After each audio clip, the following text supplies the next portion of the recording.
ఉండే బంగారాన్ని ప్లెడ్జ్‌లో ఉంది. ఇంక కొత్త బంగారం మన వల్ల అవుతుందా అని ఆలోచించేటువంటి మనలాంటి మిడిల్ క్లాస్ వాళ్ళము ఎలా ప్లాన్ చేసుకున్నాము అంటే, ప్లెడ్జ్ గోల్డ్ ఇడిపించడంతో పాటుగా కొత్త బంగారాన్ని ఈజీగా పోగేసుకోగలుగుతాం. మనము ఇలా ప్లాన్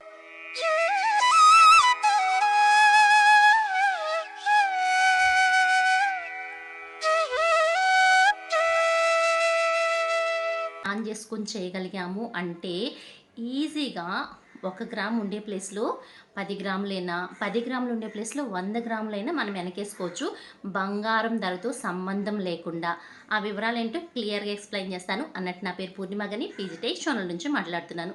నేను బాగున్నానండి. మీరందరూ చాలా చాలా బాగుండాలని కోరుకుంటూ, మనం ఇవాళ ఆల్రెడీ పాత బంగారం ఓల్డ్ గోల్డు ప్లెడ్జ్‌లో ఉంది. కానీ కొత్త బంగారాన్ని కూడా కొనుక్కుంటా పాత బంగారాన్ని ఎలా ఇడిపించుకోవచ్చు? మాకేమో ఇన్‌కమ్ తక్కువుంది, లేదా లో ఇన్‌కమ్ ఉంది, బాగా ఖర్చులున్నాయి. మేము ఎలా ప్లాన్ చేసుకున్నాము అంటే, మా పాత బంగారము, నెక్స్ట్ కొత్త బంగారాన్ని కూడా చేర్చుకోగలుగుతాము అనేటువంటి మీ డౌట్‌లకి ఫస్టొచ్చి కొత్త బంగారం కొనాలనుకుంటే మనకి ఎంత మాత్రం ఎర్నింగ్స్ ఉన్నాయి? ఒకే రకమైన ఆదాయం ఉందా? ఇంట్లో ఒక్కరి సంపాదనే ఉందా?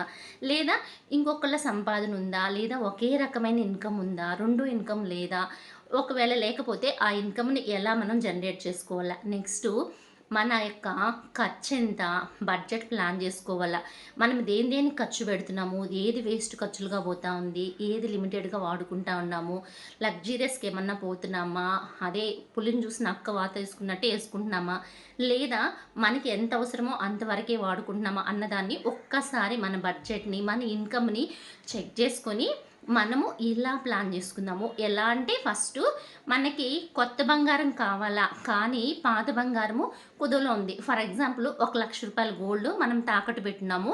మనకి ఇప్పుడు ఒక రూ. 1,00,000 కొత్త గోల్డ్ కొనాలంటే 10 గ్రాములు కొనాలా అంటే రూ. 1,00,000 కావాలనమాట.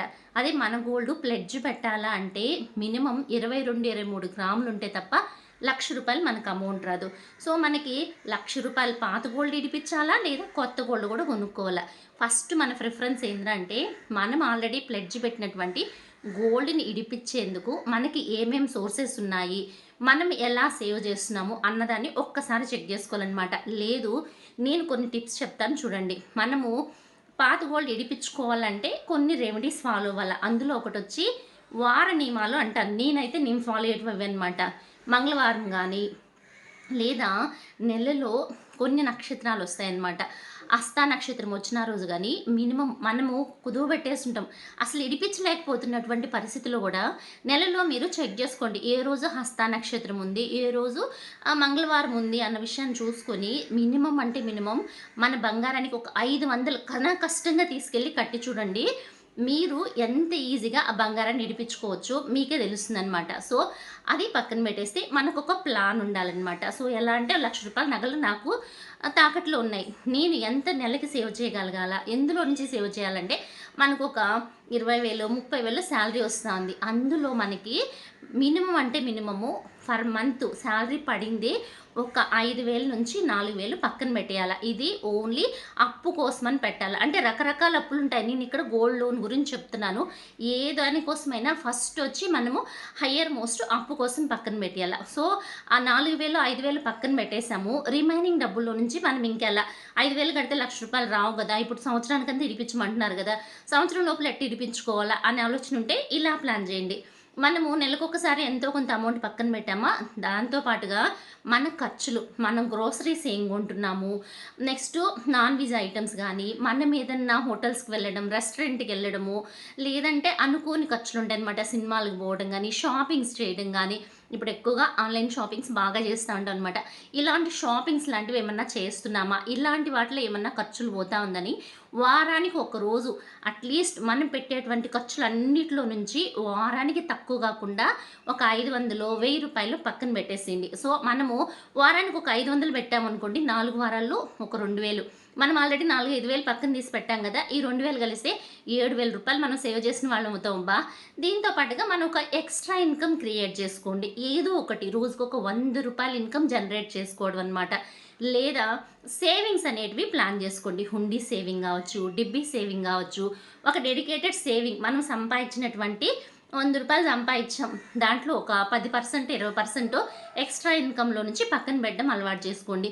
నెక్స్ట్ నాన్ వెజ్ మనము వారానికో, 2 వారాలకో తింటా ఉన్నాం. 2 వారానికి 2 సార్లు తినడం గానీ, లేదా వారానికి ఒకసారి తినడం గానీ చేస్తుంటాం. ఈ మటన్ తెచ్చుకోవాలంటే రూ. 1000 అవుతుందనమాట. సో, మటన్ తినొద్దంటలేదు. ఒక 1/4 కేజో, హాఫ్ కేజో తగ్గించేసుకొని, ఆ డబ్బుని పక్కన పెట్టుకోవడం అనమాట. అంటే మిమ్మల్ని తినడం మానేయండి, తినడం మానేసి అప్పు కట్టండి అని గాదు. మనకొక టార్గెట్. మనం ఒక సంవత్సరం లోపల పాత నగ ఇడిపించేసుకోవాల.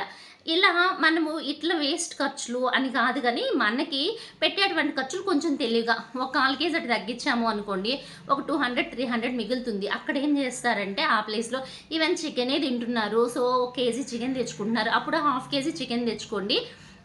ఒక 100 150 మిగిలింది. దాంట్లో హాఫ్ కేజీ చికెన్ మాకేం సరిపోతుందంటే, ఇంకొక రూ. 20, రూ. 30 ఎగ్స్ తెచ్చుకోండి.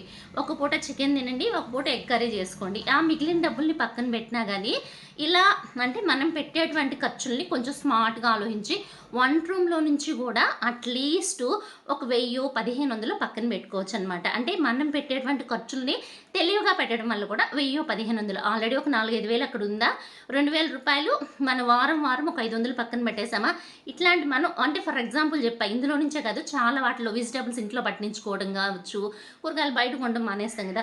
ఆకుకూరలు మన చుట్టుపక్కల మునగాకు చెట్టు కావచ్చు, సిర్రాకు గానీ, తోటాకు గానీ ఇట్లాంటివి కుండీలో ఏసుకున్నా కూడా మంచిగా వస్తాయి. మెంతి కూర గూడా. ఇట్లాంటివి ఆకుకూరల ఖర్చు తగ్గించుకోవడం. అంటే హెల్తీగా తింటాము, హెల్తీగా గ్రోనప్ చేసుకుంటాము, ఖర్చు మిగిలి పెట్టుకుంటాము.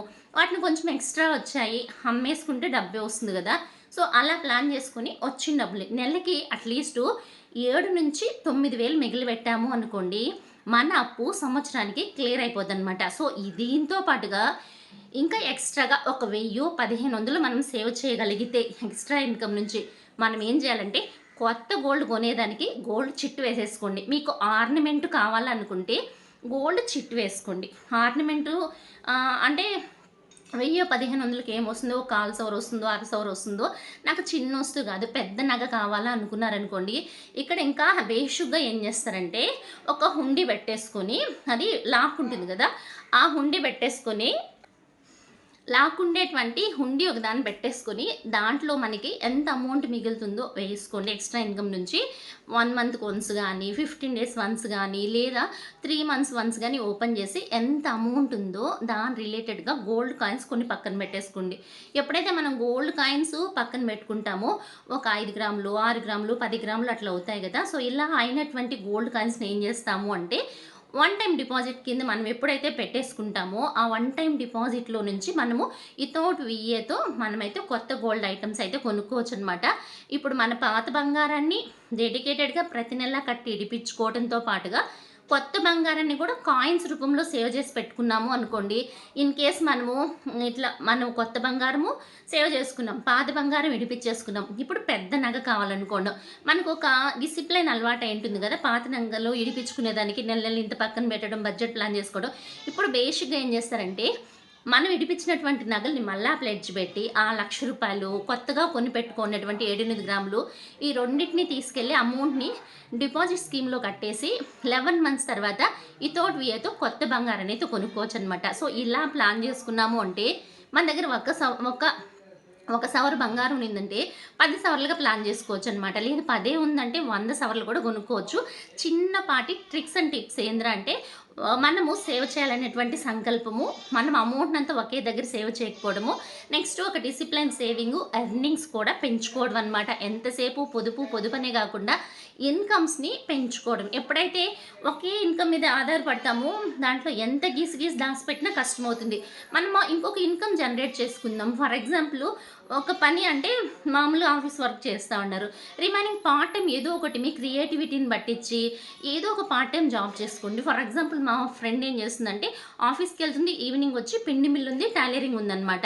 సో, పిండి మిల్లు పెట్టుకొని ఈవినింగ్స్ 1 ఆర్ 2 అవర్స్ పిండి మిల్‌లో ఎంత అమౌంట్ వస్తుందో దాన్నైతే పక్కనేసి ఒక గోల్డ్ కొంటుంది. టైలరింగ్ ద్వారా వచ్చినటువంటి అమౌంట్‌ని తీసుకెళ్ళి గోల్డ్ చిట్స్ గానీ, షేర్ మార్కెట్స్‌లో పెట్టుకుంటుంది.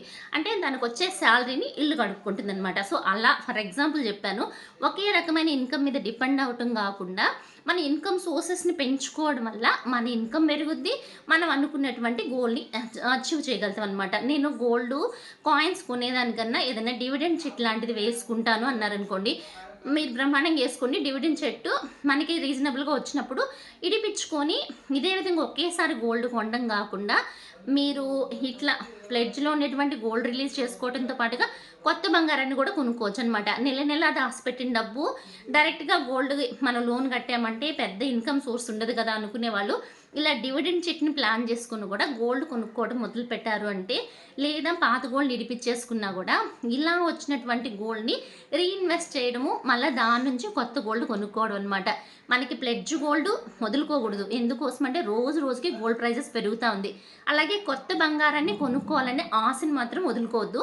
ఏదో ఒకటి కొత్త నగ లేదా కొత్త ఆర్నమెంటో లేదా గోల్డ్ కాయిన్స్ లాంటివి కొని పెట్టుకున్నామనుకోండి, మనం ఒక ల్యాండ్ కొనుక్కోవాలన్నా, పెద్ద ప్రాపర్టీస్ కొనుక్కోవాలన్నా, పిల్లల హైయర్ ఎడ్యుకేషన్‌కి వెళ్ళినప్పుడు గానీ, ఫ్యూచర్‌లో మనకేదైనా అత్యవసరం వచ్చినప్పుడు గానీ, అవి మనము సేల్ జేసుకోవడం గానీ, లేదా ఇప్పుడు గోల్డ్‌లో ఈవెన్ బ్యాంక్స్‌లో గూడా కాయిన్స్‌ని ఒక 50 గ్రామ్స్ వరకు కూడా తాకట్టు పెట్టుకుంటున్నారు. నన్ను చాలామంది అడిగారనమాట, గోల్డ్ కాయిన్స్ పెట్టుకుంటున్నారా? పెట్టుకుంటున్నారని.